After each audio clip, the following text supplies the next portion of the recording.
Yeah, hi, this is SportsReplays. So yeah, I'm pretty happy where I'm at the moment. Scored 627. Um, was in the top 2,000 for the round rank. Actually, didn't perform quite as well this round compared to the other round, but somehow I'm in the top 100. I'm ranked 76. Went up 150 ranks. I don't know how. I don't think I was that good for that round. But it looks like a lot of the top players have dropped off a little bit.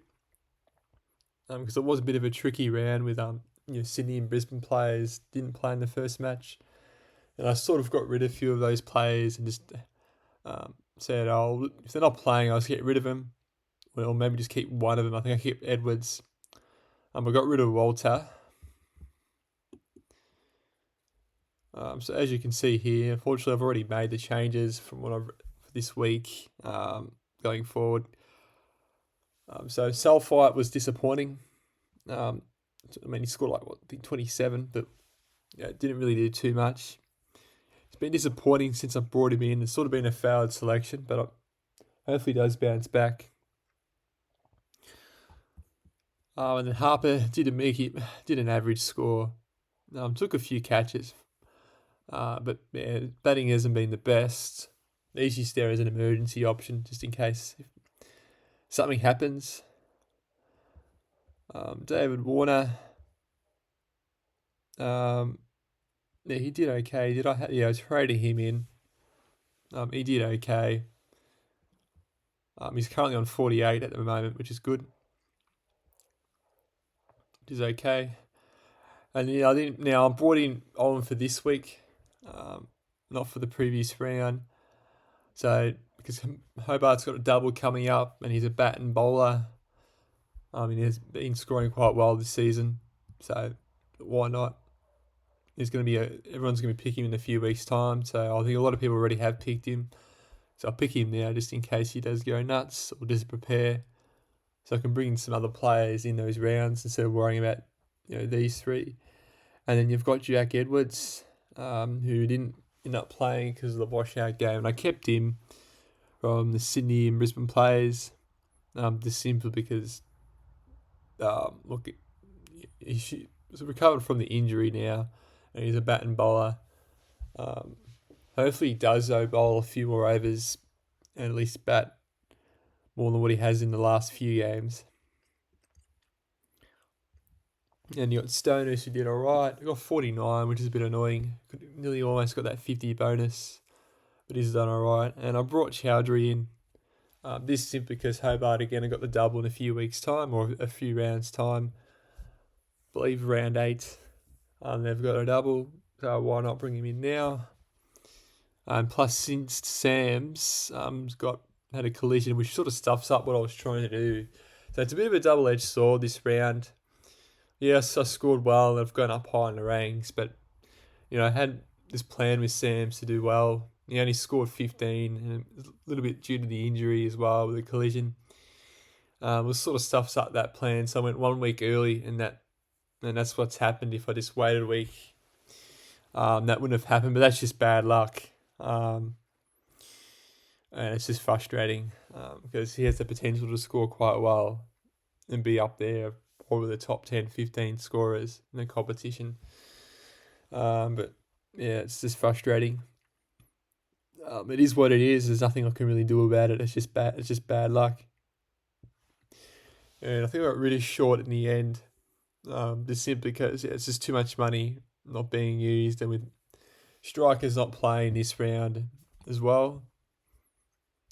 For round 6 here, just get rid of him. And then Overton did alright as well. Did okay, not great. Did mediocre for the double, but I'll hold on to him for this round, and then the next round. I think he goes at round 8. I believe I'll probably need to look a bit into more, do a bit more research about that. But he is going to be leaving around about round 8, so I'm going to have to figure out what I'm going to do there. And then you've got Gilks, who are brought in for I got Baisley, and I got rid of Lynn as well, who did all right. It's got 49 as well. I think Stoner's got 49. So I had 3 players that scored 49. Needed one more run to get the 50 bonus. And that would even put me further up in the ranks. It's little things like that might be the difference between me missing out on a top 10 finish, if it does come to that. If I somehow get near that. Gilk's brought him in, so it looks like he's already got an out. But he's already on 45 points, so it looks like that's been an alright trade in. So we'll have to potentially swap the emergency loophole option. Who did the Melbourne Stars? Oh, they both play each other, which is a bit frustrating. You know what? I might even swap one of these. Could put maybe Beth Roll, but Beth Roll's been doing alright. Yes, it's pretty much it that for the that batsman. And then on the bowlers here, Connolly did alright again. So he's had a good season, particularly batting. Bowling hasn't done too much. Doesn't really get as much of a go with the bowling. He's more of a batter all-rounder. So look, if he can take 1 or 2 wickets with the bowl, that's great. But he's more of a batter. And he's done really well this season. Sort of saved Perth in a few of their matches. But we'll see how long he can keep that going. He's still fairly young. Not quite as well. They've got Melbourne Renegades again. So that's going to be interesting. It is at Perth though. They do have an okay bowling lineup. Melbourne Renegades. Have to wait and see on that one as well. And then you've got Will Sutherland, who did mediocre, and it's a bit frustrating. It's probably one of the more disappointments of the round as well, because he's an all-rounder, didn't really perform well with the bat or bowl, and just had no rhythm in either of the two. So I'm not too sure if I should keep him or get rid of him.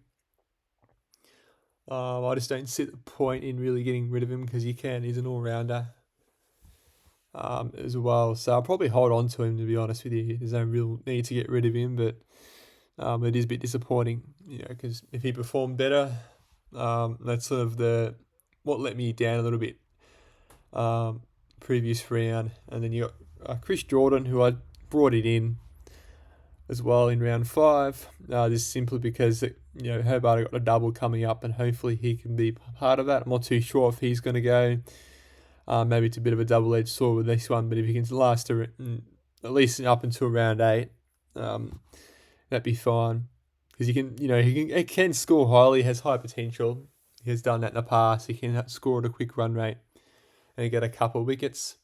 I think he got 1 wicket from what I can see, and didn't really get much of a go with the bat. I think he got 1 boundary towards at the end when the game was over. So it is a bit frustrating. If Hobart do really well with the batting, he may not necessarily get too much of it. And if he does bat, hopefully he does do well. But yeah, it looks he'll get at least some overs in when bowling anyway.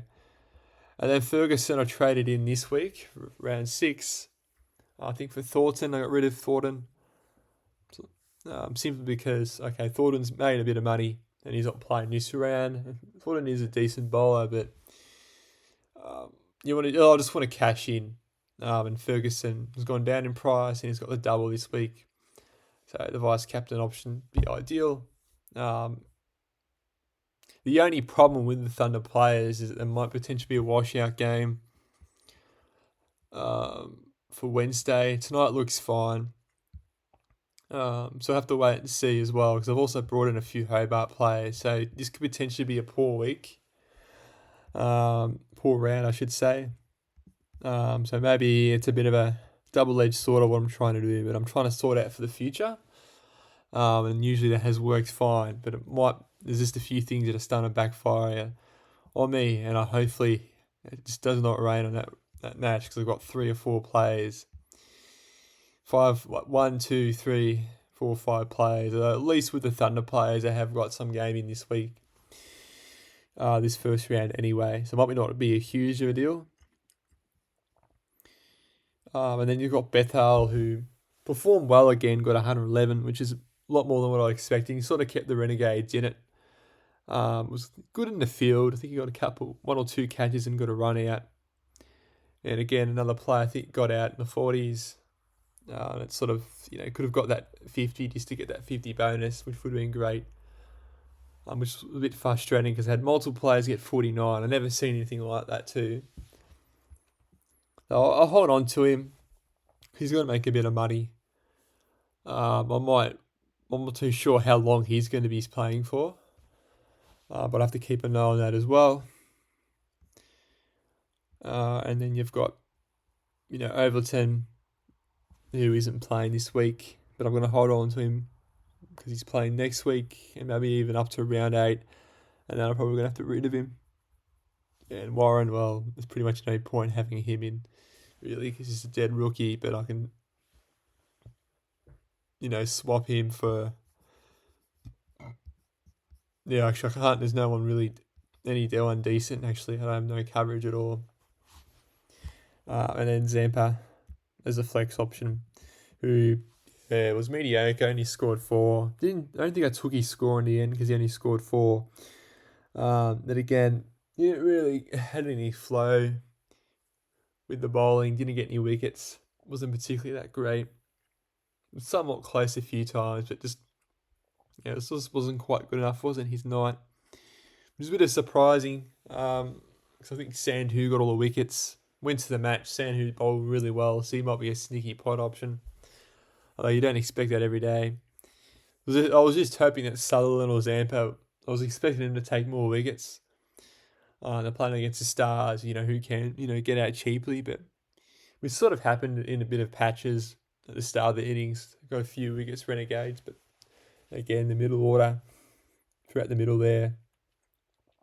There was not many wickets for the spinners when they were bowling. Berthel did bowl, but didn't really get any wickets. And he still scored a lot of runs in the field though, which is pretty good.